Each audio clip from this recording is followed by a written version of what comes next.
ये लोग बात कर रहे हैं लश्कर तोयबा का आतंकवादी, इनके माइनॉरिटी मोर्चा का अध्यक्ष था जम्मू कश्मीर में। लश्कर तोयबा का सब्जेक्ट पर तालिब हुसैन सब्जेक्ट पर दैट विल सर सब्जेक्ट है, ये डिस्कशन सब्जेक्ट है सर। लश्कर तोयबा के आतंकवादियों को अपनी पार्टी में आप रखते हो, लश्कर तोयबा के आतंकवादियों को अपनी पार्टी में रखते हो, लश्कर तैयबा के आतंकवादियों को अपनी पार्टी में रखते हो, आतंकवादियों को अपनी पार्टी में रखते हो। आप यहाँ पे खाली देश का माहौल बिगाड़ना चाहते हो।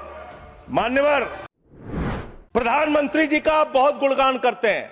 आप कहते हैं प्रधानमंत्री जी बहुत लोकप्रिय हैं, प्रधानमंत्री जी की लोकप्रियता चमक रही है, वो महामानव हैं, विश्व गुरु हैं। तो ये कौन सी लोकप्रियता है प्रधानमंत्री जी की कि भाई प्रधानमंत्री जी की कौन सी लोकप्रियता है कि ईवीएम से चुनाव कराएंगे तो लोकप्रियता कायम रहेगी, बैलेट से चुनाव कराएंगे तो लोकप्रियता खत्म हो जाएगी। अरे भैया, दोनों में अगर लोकप्रियता कायम है तो बैलेट से चुनाव करा लो, उसमें भी पता चल जाएगा कितने लोकप्रिय है प्रधानमंत्री जी, कितनी लोकप्रिय है भारतीय जनता पार्टी, कितने लोकप्रिय हैं आप लोग, ये आपको पता चल जाएगा। दूसरी बात मान्यवर, दूसरी बात, आपने अभी मैंने सुना कि डिटेंशन सेंटर बनाएंगे घुसपैठियों के लिए, और यह कहा गया कि इस पूरी चुनाव की प्रक्रिया के तहत जो लोग पकड़े जाएंगे घुसपैठिए, उनको उस डिटेंशन सेंटर में रखा जाएगा। मैं आपके माध्यम से इस सरकार से पूछना चाहता हूं, 11 साल से इस देश में ट्रंप की सरकार तो है नहीं, न बराक ओबामा की सरकार है, न बाइडेन की सरकार है। यहां पर प्रधानमंत्री नरेंद्र मोदी जी हैं और गृह मंत्री अमित शाह जी हैं। आपने 11 साल में कितने घुसपैठिए हिंदुस्तान से भगाए, इसके बारे में आंकड़ा दीजिए सदन को आप जानकारी दीजिए। आप बिहार जाते हैं, वहां घुसपैठिया चिल्लाते हैं, झारखंड जाते हैं, वहां घुसपैठिया चिल्लाते हैं, दिल्ली आते हैं, वहां घुसपैठिया चिल्लाते हैं, हरियाणा जाते हैं, वहां घुसपैठिया चिल्लाते हैं, महाराष्ट्र जाते हैं, वहां घुसपैठिया चिल्लाते हैं, आसाम जाते हैं, वहां घुसपैठिया चिल्लाते हैं, घुसपैठिया पकड़ नहीं पाते। यह कौन सा घुसपैठिया है? जहां पर चुनाव होगा वहां आपको घुसपैठिया मिल जाते हैं, आप पूरा चुनाव उसके ऊपर करते हैं। कितने घुसपैठिया बिहार में मिले, इसको बताइए, देश को, इस सदन में बताइए। मैं आपको बताना चाहता हूं मान्यवर, मात्र 315 वहां पर विदेशी नागरिक मिले, जिसमें 78 मुसलमान थे, बाकी नेपाल के हिंदू थे। उसको आप इसलिए आंकड़ा नहीं जारी कर रहे हैं, 65 लाख में सिर्फ 315 मिले। आपकी छाती पे तो सांप लौटने लगा, आपको तो मजा आया नहीं। आप डिटेंशन सेंटर बना रहे हैं उत्तर प्रदेश में। डिटेंशन सेंटर का पता है आपको? कानून, अंतर्राष्ट्रीय नियम।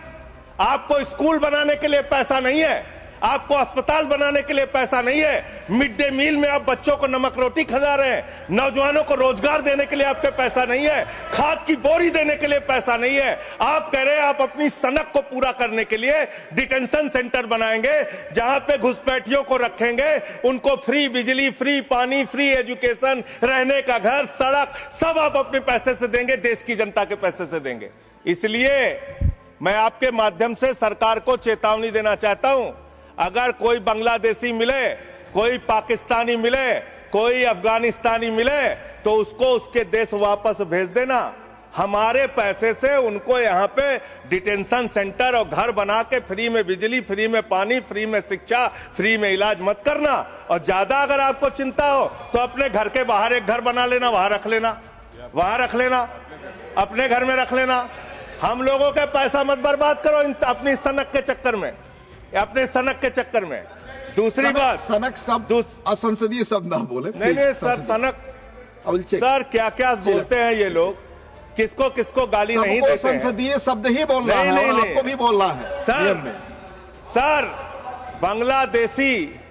बांग्लादेशी घुसपैठिया की ये लोग बात कर रहे हैं। लश्कर तोयबा का आतंकवादी, इनके माइनॉरिटी मोर्चा का अध्यक्ष था जम्मू कश्मीर में। लश्कर तोयबा का सब्जेक्ट पर तालिब हुसैन सब्जेक्ट पर दैट विल सर सब्जेक्ट है, ये डिस्कशन सब्जेक्ट है सर। लश्कर तोयबा के आतंकवादियों को अपनी पार्टी में आप रखते हो, लश्कर तैयबा के आतंकवादियों को अपनी पार्टी में रखते हो, लश्कर तैयबा के आतंकवादियों को अपनी पार्टी में रखते हो, आतंकवादियों को अपनी पार्टी में रखते हो। आप यहाँ पे खाली देश का माहौल बिगाड़ना चाहते हो। मान्यवर, अभी उत्तर प्रदेश में चल रहा है SIR। उत्तर प्रदेश में अभी हमारी मीटिंग हुई वहां के मुख्य निर्वाचन अधिकारी से। वो कह रहे हैं 18% वोट काटे जाएंगे, करीब करीब 3 करोड़ वोट हमारे प्रदेश में काटे जाएंगे।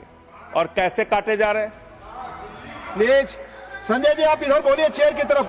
क्या आप जानना चाहते हैं? आप आपस में बहस कराइए सर, उनको खड़ा कीजिए, सर उनको खड़ा कीजिए, बहस कराइए। आप बोले, आप बोले। कोई चीज जानते, हमारी मीटिंग हुई सर, हमारी पार्टी के प्रतिनिधि गए, वहां कहा गया 18% वोट काटे जाएंगे। क्या इस सदन की चिंता नहीं होनी चाहिए? उत्तर प्रदेश में आप 3 करोड़ वोट काटेंगे, 3 करोड़ वोट काटेंगे। आपने रामपुर के अंदर एक 80 साल की बूढ़ी महिला, सर मैं मिलने गया, आपको दर्द बताना चाहता हूं, 80 साल की बूढ़ी महिला। बैठ जाइए, बैठ जाइए, बैठ जाइए। आप लोग फालतू बोलते रहते हो। पर ही बोले वही रिकॉर्ड पे जाएगा। लश्कर तैयबा के आतंकवादियों को अपनी पार्टी में रखते हो तुम लोग। कमेंट नहीं कर सकते। लश्कर तैयबा के आतंकवादियों को रखते हो अपनी पार्टी में। सर रामपुर में एक बूढ़ी महिला 80 साल की, उसका नाम है नूर जहां। सदन को उसकी चिंता सुननी चाहिए। उसने अपने 2 बेटे जो कुवैत में रहते हैं उनका फॉर्म भर दिया। उस 80 साल की बूढ़ी महिला नूर जहां के ऊपर मुकदमा हो गया सर, जबकि चुनाव आयोग का नियम कहता है कि अगर कोई आपका हिंदुस्तानी बच्चा विदेश में रहता है, उसका भी मतदाता हिंदुस्तान में वो बन सकता है। मां ने फॉर्म भरा, आपने दर्ज कर दिया। धन्यवाद संजय जी। अरे सर हमारी पार्टी में से, अरे हमारी पार्टी में से 1 आध मिनट ले लीजिए। ऑलरेडी मैंने मेरे पार्टी का समय है, 1 मिनट अधिक दिया। सर मैं दल का नेता हूं, मेरे पास अधिक दिया। सर मैं पार्टी का नेता हूं, मेरे पास टाइम है। ऑलरेडी 1 मिनट अधिक दिया टाइम है सर। आपने लिखकर पहले नहीं दिलवाया। तो हम टाइम हमारे में से काट लीजिएगा, दिलवाया हमारे में से टाइम काट लीजिएगा। आप जल्दी बोलिए। 1 मिनट मुझे और दीजिए। 1 मिनट में कंक्लूड।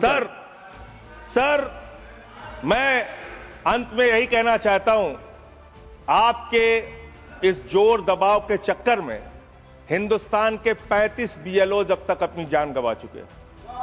ये सदन, अरे कहां मंत्री जी, आपको कैसे पता चलेगा? इस सदन को श्रद्धांजलि देना चाहिए। उन 35 लोगों की हत्या की है आप लोगों ने। सर सेक्रेटरी जनरल, उन BLOs की हत्या के जिम्मेदार ये लोग हैं। सर धन्यवाद। Nothing is going on record. Please आपका समय ओवर हो गया।